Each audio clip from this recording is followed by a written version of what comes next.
नमस्कार, भारत लाइव देख रहे हैं आप। बिहार में जहां एक तरफ लॉकडाउन लगा दिया गया है, वहीं नीतीश कुमार इस लॉकडाउन को लेकर नीतीश कुमार की सरकार, नीतीश कुमार के मंत्री बहुत संजीदा नहीं दिख रहे हैं। आपको पता होगा, लॉकडाउन को लेकर नीतीश कुमार ने जब एक सर्वदलीय बैठक हुई थी, तब ये स्पष्ट कर दिया था कि बिहार में लॉकडाउन नहीं लगाया जाएगा, बल्कि नाइट कर्फ्यू से काम चलाया जाएगा।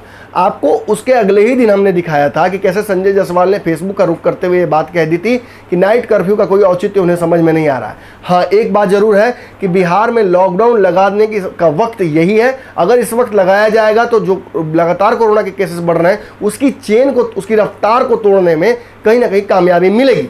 लेकिन इस मीटिंग के बाद खबर यह आई कि जहां मांझी इस लॉकडाउन के खिलाफ थे, नीतीश कुमार लॉकडाउन को लेकर बहुत आशान्वित नहीं थे, वहीं बताया जाता है कि मुकेश सहनी और भाजपा पूरी तरह से दबाव बना रहे थे नीतीश कुमार पर कि वो बिहार में लॉकडाउन लगाएं। यहां तक कि मुकेश सहनी ने उसके बाद से बातचीत ही करनी बंद कर दी बाकी लोगों से।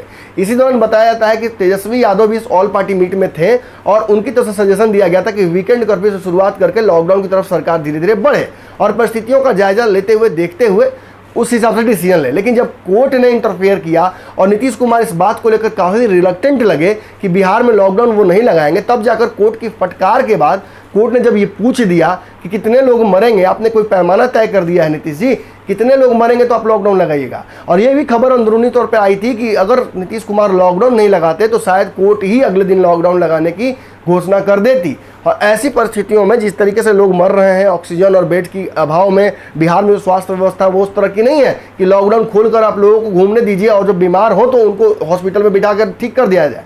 ऐसी परिस्थिति में लॉकडाउन लगाना बहुत ज़रूरी था। लेकिन इस मुद्दे पर सियासत जमकर हुई। जिस दिन नीतीश कुमार ने लॉकडाउन लगाने की घोषणा की, उसके अगले दिन ही फिर फेसबुक का रुख करते हुए संजय जायसवाल ने कहा था कि लॉकडाउन देरी से लगा है। 40,000 लोगों के जब संक्रमण था तब हमने ये कहा था कि लॉकडाउन लगाइए। आज 1.5 लाख हो गया है, तब आप लगा रहे हैं। खैर चलिए, देरा दुरुस्त है। अब कम से कम उन नेताओं को बुद्धि आ गई होगी जो कल तक लॉकडाउन के हिमायती, लॉकडाउन को नहीं लगाने के हिमायती बने हुए थे। इसी क्रम में आपको पता होगा कि संजय जायसवाल के बयान के बाद उपेंद्र कुशवाहा ने संजय जायसवाल पर हमला कर दिया था और उन्होंने कहा था कि आप इस वक्त सियासत मत कीजिए। अब जब संजय जायसवाल ने दोबारा ट्विटर, फेसबुक पर लिखा ये सब कुछ, तो उपेंद्र कुशवाहा ने फिर हमला कर दिया उन पर।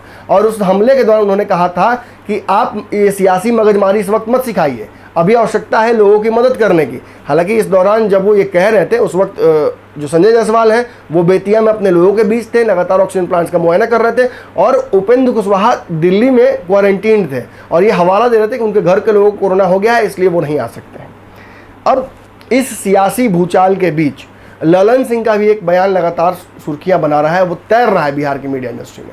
इस बयान में ललन सिंह ने सीधे तौर पर संजय जायसवाल पर हमला कर दिया है और उन्होंने सीधे तौर पर यह बात भी कह दी है कि कोई लॉकडाउन लगाने का हिमायती नहीं था। तेजस्वी यादव ने नाइट कर्फ्यू की चर्चा जरूर की, वीकेंड कर्फ्यू की चर्चा जरूर की थी, लेकिन मुकेश सहनी के अलावा किसी भी नेता ने, भाजपा के या किसी पार्टी के, ये नहीं कहा था उस वक्त कि लॉकडाउन लगाना चाहिए।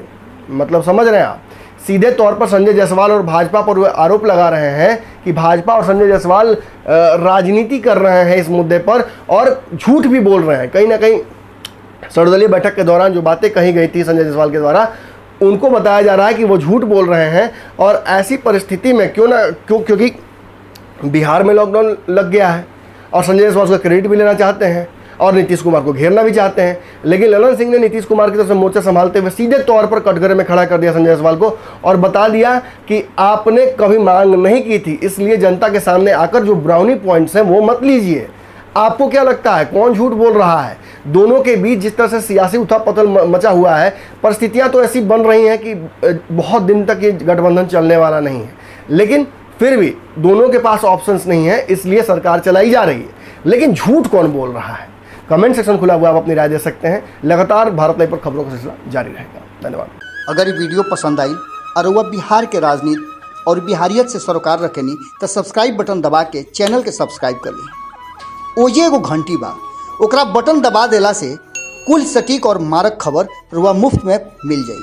अगर रुआ पत्रकारिता के हमनी के नया प्रयोग में सहयोग कर चाहतानी तो ज्वाइन बटन दबा दी। पेटीएम नंबर नोट कर ली 9386816700। धन्यवाद।